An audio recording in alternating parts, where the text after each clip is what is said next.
Hello YouTube and welcome back to Let's Play Hearthstone. In the last episode, I got a really good game. I really enjoyed that game. It doesn't even matter whether I won or lost. No spoilers in case you haven't seen the last episode, but it was just so close. I really enjoyed it, and I loved it. Anyways, just wanted to throw that out there.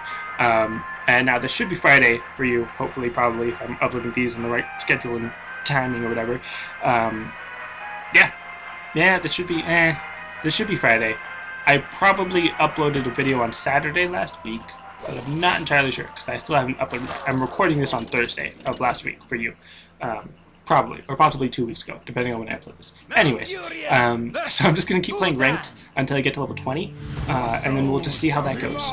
So, let's see, I must protect the wild, blah, blah, blah. I'm going to swap this one, or these two, because I want to keep a core hound, because those are really good. And because I have Innervate, and I'm going to have the coin draw, that means that on turn 4, I'll be able to throw out a core hound, which would be really awesome, because I just really enjoy that. And then if it's still alive on the next turn, I'll use Mark of the Wild to give it +2/2, which would be really awesome. Really awesome, especially because now I could use twice.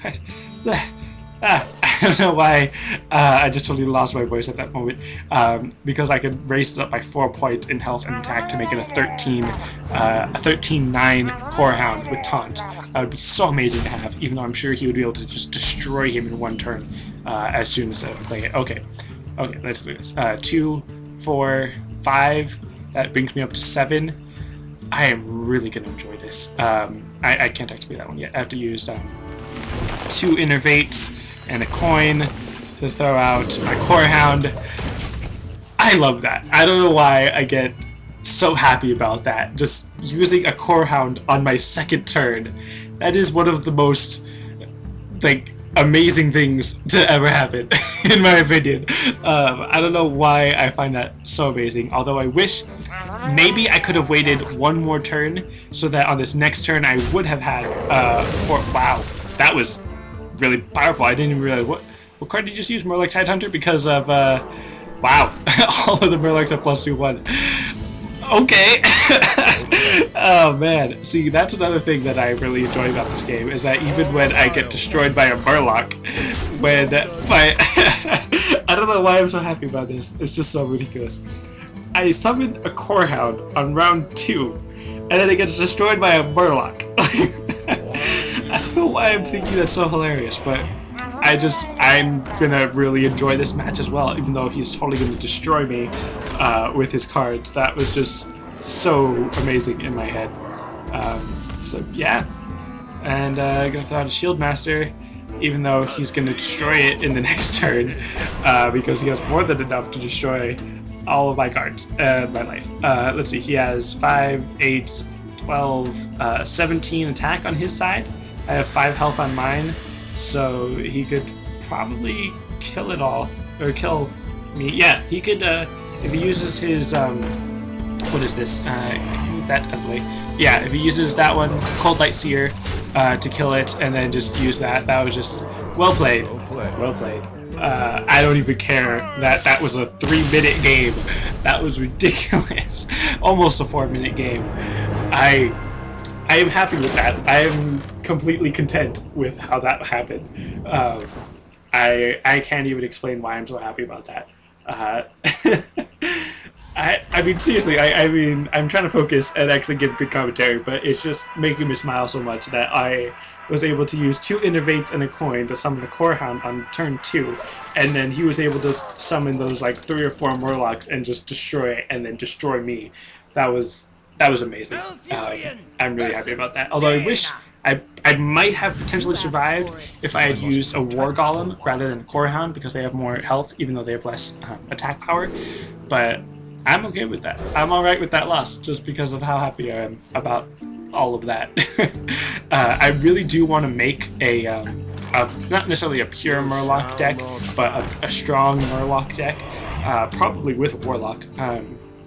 Eventually, if I get enough money to buy enough cards to get enough Arcane Dust to eventually have that, then that'd be pretty cool. But obviously, no time soon. Is that ever gonna happen? Excuse me. So he has a mirror image, which is 202 taunting minions, and I have a shield bearer, which is 104 taunting minion. So he actually has a bit of an advantage because he has his health split up between 2 enemies, which if you're against a hunter could be bad because they have spells, and against a warrior they have a spell, cleave. And now he has the secret out because of the Kirin Tor mage, whatchamacallit. Just gonna use that. And you know what? I probably should have used Mark of the Wild to protect myself from the Kirin Tor mage and to give my shield bearer some attacks so he can actually kill the mirror image. That was actually a mistake. I should have used Mark of the Wild on it for the reasons I just explained. But let's see how this goes. Because now he's got 2 secrets out. I know a few of the secrets that it could be. I'm not sure which ones in particular he has. So, let's see. Use Ascension Shield Master. He might have Mirror Entity. What is it? It's Mirror Entity. So now he has a Shield Master on his side. Alright, I'm definitely going to lose this match as well, because he's already got good cards. Obviously that one is not another Mirror Entity, because he can't have 2 of the same secrets out at the same time. It could be an Ice Block or an Ice Barrier. It could be, not Vaporized, it could be a Counter Spell, perhaps. I'm trying to think of all the other cards it could be, but I think those are all the ones that I can think of. That wouldn't have been applied, wouldn't have had their effects applied right now.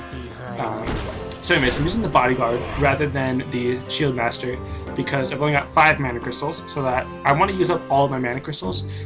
So I want to put the Bodyguard out, plus that will be helpful, even though Kirin Tor Mage could take it down, even though we would sacrifice the Kirin Tor Mage, and then the Ascension Shield Master would have to be left. But then on the next turn, I'll be able to use the Ascension Shield Master and then throw out the Mark of the Wild on top of it to boost it up to a 5/7, which would be pretty helpful, even though I'm sure he can still kill it with his spells and anything else he uses. So, actually, on top of that, let's use a Sunwalker instead, because again, he might have a counter spell, meaning that if I use my spell Mark of the Wild, then it'll counter that spell and I won't be able to use that spell anymore. So then my Ascension Shield Master will be out there without the Mark of the Wild and he won't be as powerful. So instead what I'm going to do is throw out the Ascension Shield Master with the Ironfur Grizzly. That way I'm splitting my health between the 2 minions or whatever. And let's see, what's he going to do with this? Is he going to use another Fireball on it or something? I don't know. But after I use the Shield Master and Grizzly Fur, Ironfur Grizzly, not Grizzly Fur, Ironfur Grizzly, on that one will turn 7, or Mana Crystal 7. Then I'll use my Ironbark Protector, and then if he doesn't, well, after I play the Ironbark Protector, on the next turn, if it's still alive, then I'll use Mark of the Wild on it to bring it up to a 10/10. And if I don't use, or if he does have a counter spell, then not being able to use the Mirror Entity won't be a huge problem. So now I just throw those out, and what's that? Mirror Entity. Oh, okay. So he's going to get another Shield Master. I'm actually going to use it to get rid of that one, to get rid of the Mirror Image, just because then my Shield, or my Sunwalker, I was going to say Shield Walker, Sunwalker isn't going to lose any health from attacking his minion, or isn't going to die, because it would have died if it attacked the other minion. So the next turn, like I said, I'm going to use the Ironbark Protector, and dang it, he used Flame Strike to get rid of 2 of my minions, and then he can easily just take down that one. Simple enough, good enough strategy for him. He's got 7 attack on his side, and then I'm just going to use my Ironbark Protector on this. And now he doesn't have any Mirror Entities, obviously he doesn't have Vaporize to get rid of it. It would have been really nice for him if he had an Ethereal Arcanist out, because he would have been gaining power this entire time, and it would have been super amazing for him to be able to just destroy everything. And Fireball does 6 damage, and then he's probably using the Shield Master to get rid of it. Not a big deal, not a huge deal. I don't need it, so that's good. And I'm kind of afraid of...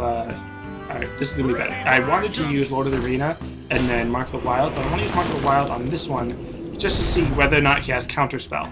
Obviously he does not. I didn't want him to Counterspell my healing, because that obviously would have been less good. Now here, when I attack, let's see what it is. Ice Barrier. Alright, so he gets 8 armor.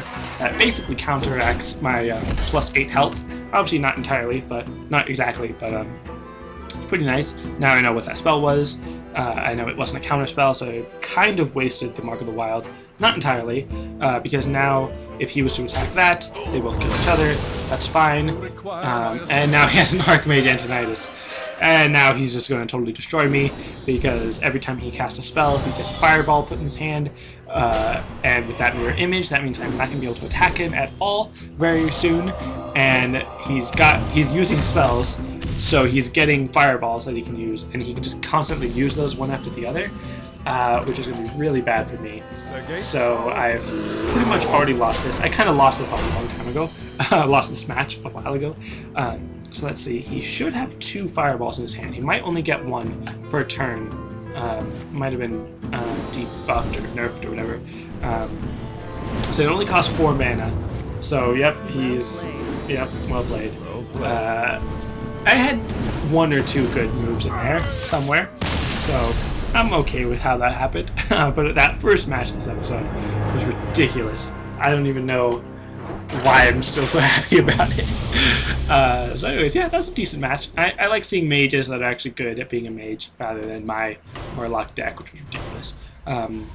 So yeah, and this one's only at rank 15, so I would get Golden Arcane into blah blah blah. So yeah, anyways, that's about 10 minutes, or a little over 10 minutes, so that's gonna be it for this episode. Thanks for watching, and I'll see you next time.